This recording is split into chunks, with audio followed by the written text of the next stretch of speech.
tanpa berlama-lama, langsung kita masuk ke alur ceritanya. Dimulai dengan memperkenalkan tokoh utama kita yang bernama Nick Barrow. Nick adalah seorang pencuri yang jenius dalam bidangnya. Bahkan namanya sudah terkenal hingga ke telinga mafia-mafia besar. Ia adalah seorang yang merancang bagaimana hendaknya suatu pencurian dilakukan, dan kemudian menjual rancangannya tersebut kepada pihak yang mampu membeli dan siap mengambil resiko untuk melakukannya. Merampok bank, uang, bisnis, dan lainnya adalah hal yang mudah bagi seorang Nick Barrow. Pengalaman bertahun-tahun membuat kemampuannya sungguh tidak bisa diragukan.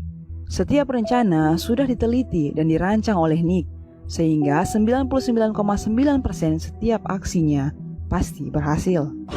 Mantap. Ia mendapatkan setiap pekerjaan itu dari seorang pria bernama Jimmy Lincoln. Jimmy lah yang terlebih dahulu menganalisa peluang pekerjaan di luar sana dan memberitahunya kepada Nick. Lalu Nick lah yang akan merancang setiap detail, kemudian menjual rancangan tersebut kepada pembeli yang akan melakukannya. Suatu ketika, rancangan curian yang dibuat oleh Nick dibeli oleh seseorang yang bernama Alejandro.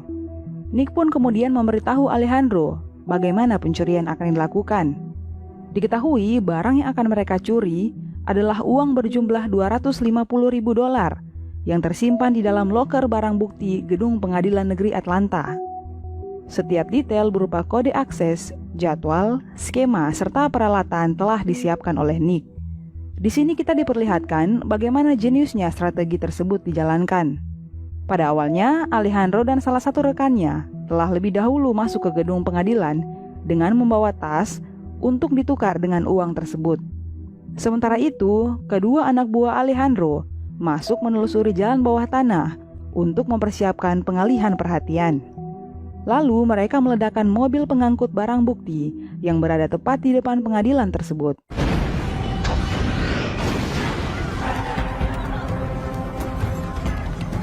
Maka dengan rencana dan teknik yang sempurna, uang itu pun berhasil dicuri. Namun tiba-tiba hal tak terduga terjadi, di mana sekelompok pria datang lalu menembaki Alejandro beserta anak buahnya dan membakar semua uang tersebut.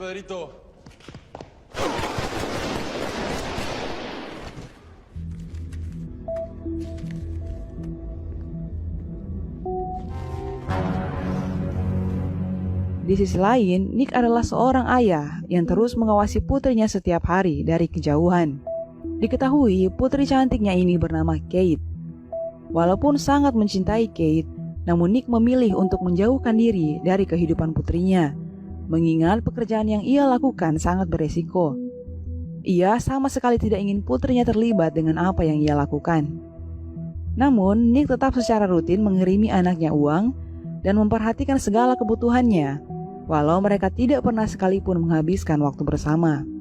Kate kini telah berusia 16 tahun dan memilih tinggal sendirian di sebuah apartemen, dikarenakan ibunya yang memiliki kebiasaan buruk, yaitu abu-abuan. Nick dan istrinya sendiri sudah berpisah selama 12 tahun. Singkat cerita, Nick mendapat telepon dari teman kepercayaannya yang bernama Harper. Harper merupakan sumber segala informasi bagi Nick, sekaligus menjadi tempat curhatnya. Di sini, Harper mengatakan bahwa Alejandro telah dibunuh tepat setelah melakukan perampokan. Dan ayah dari Alejandro adalah Victor Vasquez, seorang bos mafia besar yang paling ditakuti di Meksiko. Ini berarti bahwa hidup Nick sedang dalam bahaya besar. Nick sendiri tidak mengkhawatirkan apa yang akan terjadi pada dirinya. Ia mengatakan kepada Harper bahwa ia hanya peduli pada putri sematawayangnya. Jika sesuatu terjadi pada dirinya, maka putrinya akan hidup terbengkalai tanpa seorang penyedia, yaitu ayahnya. Keadaan yang tidak mendukung serta uang yang kurang membuat Nick harus memutar otak. Maka Nick pun mengambil keputusan untuk mengasuransikan kematiannya dengan nilai $1 juta atas nama anaknya, Kate Barrow. Namun ternyata polis asuransi ini baru akan mulai berlaku dalam tenggang waktu 21 hari. Apabila setelah 21 hari Nick mati ataupun terbunuh, maka barulah klaim atas dirinya bisa dikeluarkan. Maka Nick pun harus bisa bertahan selama 21 hari lamanya. Tetapi tiba-tiba kejadian tak terduga terjadi. Setelah keluar dari kantor asuransi tersebut, Nick ditangkap oleh seorang pria dan dibawa menemui Victor Vasquez.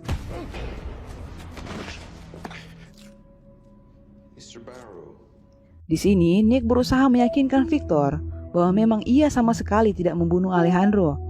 Namun, Victor sang bos mafia tetap tidak mempercayainya. Di sini, Victor menemukan kertas bukti polis asuransi yang Nick ajukan atas nama anaknya. Maka, ia pun mengancam Nick bahwa ia akan membunuh Kate untuk membalas kematian putranya. Meskipun sangat khawatir dengan keselamatan anaknya, namun Nick tetap berusaha tenang sambil terus berpikir. Akhirnya, dengan kejeniusan yang memahami kondisi sekitar serta keahlian menggunakan pistol, ia pun berhasil lolos dari sergapan anak buah Victor.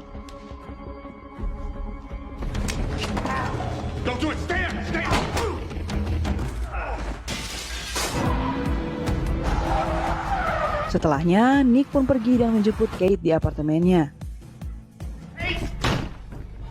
Kate, please! What are you, kidnapping me? I'm not kidnapping you. Awalnya bersikeras menolak untuk ikut bersama ayahnya, namun Kate pun akhirnya percaya setelah ia melihat seorang pria bersenjata mengejar mereka berdua. Dari sini, mereka berdua harus menghindari kontak dengan setiap orang terdekat dan harus bisa membaur dengan kehidupan sekitar untuk mengurangi kecurigaan. Mereka berdua harus terlihat seperti sebuah keluarga, tepatnya ayah dan anak yang menikmati waktu liburan bersama, bukannya berlari dari ancaman pembunuhan. Namun rupanya hal ini sangat sulit bagi keduanya, mengingat mereka berdua tidak pernah sekalipun menghabiskan waktu bersama. Kate sendiri sangat membenci ayahnya. Ia tahu dengan pekerjaan ayahnya yang adalah seorang pencuri. Pada besok harinya, ketika terbangun di pagi hari, Nick melihat Kate yang sudah tidak berada di hotel bersamanya. Dan benarlah, Kate si remaja gegabah ini hendak pergi melarikan diri dari ayahnya. Rupanya Kate masih tidak mengerti dengan besarnya bahaya yang berada di depan matanya. Akhirnya dengan penuh paksaan, Kate pun berhasil dibawa kembali oleh Nick. Setelah itu, Nick dan Kate pergi menemui Jimmy Lincoln, sang pemberi peluang pekerjaan. Tentu saja Nick mencurigai Jimmy karena ia yang memberi pekerjaan sebelumnya kepada Nick. Namun ternyata ada satu orang lagi di bawah Jimmy yang lebih dahulu memberikan pekerjaan tersebut. Maka mereka bertiga pun pergi menemui orang tersebut di apartemennya. Namun saat hendak masuk ke dalam lift, Jimmy mati tertembak oleh seorang pria asing.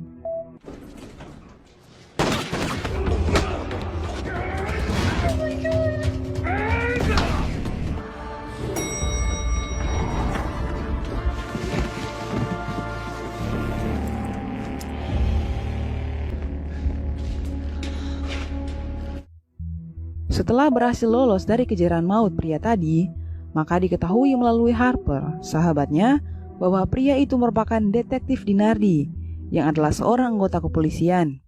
Hal ini pun menimbulkan kejanggalan dalam diri Nick. Ia pun mulai bertanya-tanya, mengapa kini polisi terlibat dalam hal ini, bahkan ingin membunuhnya. Maka setelah beberapa hari Harper menggali informasi, diketahuilah bahwa Dinardi merupakan salah satu anggota polisi korup, dan yang merupakan ketua dari kelompok mereka adalah Keenan, pria yang sebelumnya membunuh Alejandro sesaat setelah pencurian uang itu dilakukan.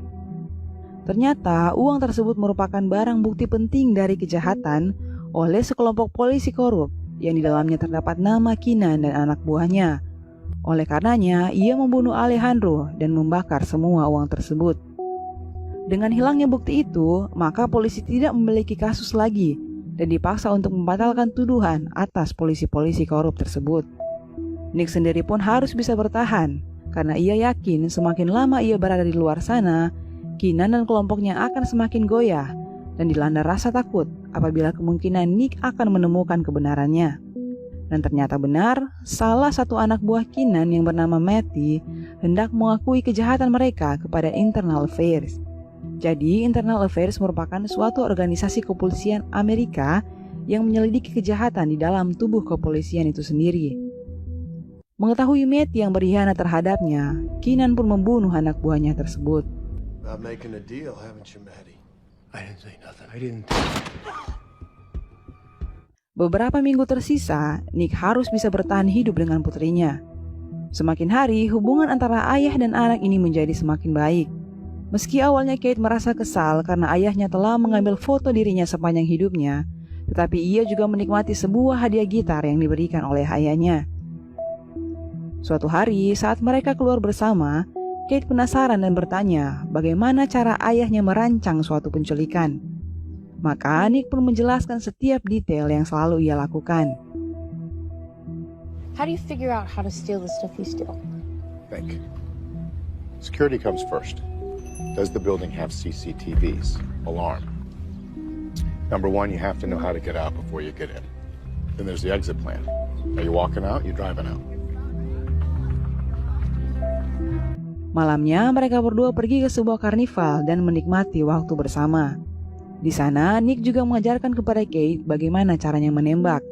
Dan ternyata memang benar bahwa buah jatuh tidak jauh dari pohonnya. Kate memiliki kemampuan menembak dan analisis yang sama hebat seperti ayahnya. You let it go. Okay, that means your left eye dominant. Next. You want to put it right over the front sight. Go. Bingo. Singkat cerita, suatu hari ketika mereka berdua keluar dari hotel, seorang sheriff mengenali Nick dan memburu mereka berdua. Di sini mereka berdua terpisah dan Nick menyuruh Kate untuk tidak pernah kembali apabila kemungkinan ia ditangkap. Put your hands up. Don't. Come on, Kate. Put your hands now. Try and run again. Lay down.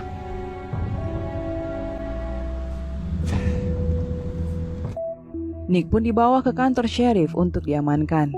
Tak lama kemudian, datanglah dua anak buah Victor yang menyamar menjadi dua anggota kepolisian dan membawa Nick pergi dari sana. Sheriff, please. Sheriff! Sheriff, these guys aren't cops.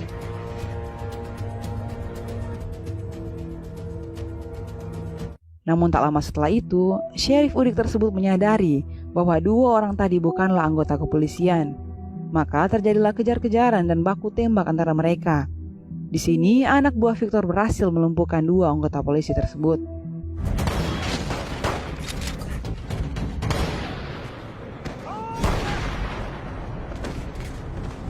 Namun tak diduga, ketika mereka hendak membawa Nick pergi, Kate datang dan menyelamatkan ayahnya. Di sini, Nick berusaha meyakinkan Victor bahwa ia benar-benar tidak membunuh Alejandro. Namun tetap saja, Victor bersikeras dan tidak mempercayai Nick.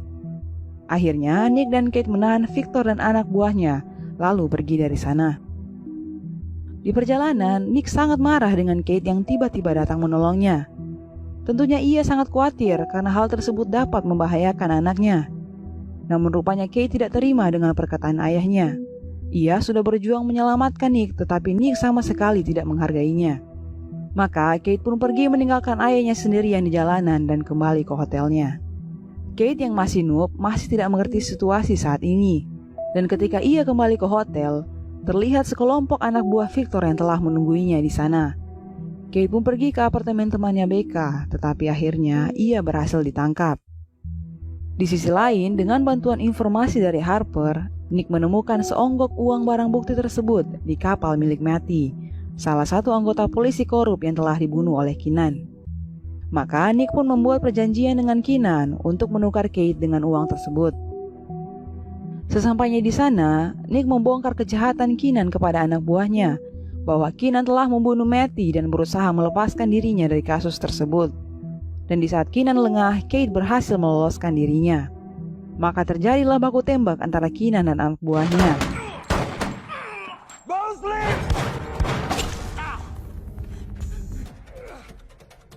Sementara itu, Nick berhasil menyelamatkan Kate dan mereka berdua bergegas pergi dari sana. Pada malam harinya, setelah mengetahui semua fakta di balik kejadian tersebut, Nick bersama Harper mendiskusikan rencana selanjutnya. Di sini, dengan keterampilan yang menurun dari ayahnya, Kate turut mengajukan ide bagaimana seharusnya rencana itu dilakukan. Namun rupanya, Nick tak setuju jika Kate terlibat dengan masalahnya. Setelah itu, Kate pergi dan menemui Keenan di rumahnya. Di sini, Kate menanyakan kepada Keenan, kenapa ia harus menjebak ayahnya. Karena merasa sudah menang dengan Kate yang datang dan mengantarkan nyawanya, Keenan mengungkapkan semuanya. Killing's the easy part. Getting away with it, that's the trick. I think I can get away with it. You have two neighbors. The lady's at least 75, her husband's older. It's now 10:20, she's been asleep for 2 hours. Answer this. Why my dad? Your dad fills a lot of holes, sweetheart. Vasquez has someone to blame for his son's murder so he could move on with his life. Made a pretty good case of why I could kill you, too. I need to move on with my life. I'm not ready. Barrow has been exonerated of all charges. Ternyata rencana yang diusulkan Kate berhasil dan Nick ayahnya pun dibebaskan dari tuduhan terhadapnya. Akhirnya Nick dan Kate pun lebih sering menghabiskan waktu bersama dan semakin memperbaiki hubungan antara ayah dan anak. Di sisi lain, Nick pun tidak berhasil mendapatkan klaim asuransi atas putrinya dikarenakan dirinya yang berhasil selamat. Namun, ia mendapatkan sesuatu yang lebih berharga daripada sekedar uang asuransi, yakni waktunya bersama Kate. Nick juga kembali menjalin komunikasi dengan mantan istrinya, dan keduanya menyetujui bahwa keputusan yang benar adalah membiarkan Kate tinggal bersama dengan ayahnya. Dan film pun berakhir.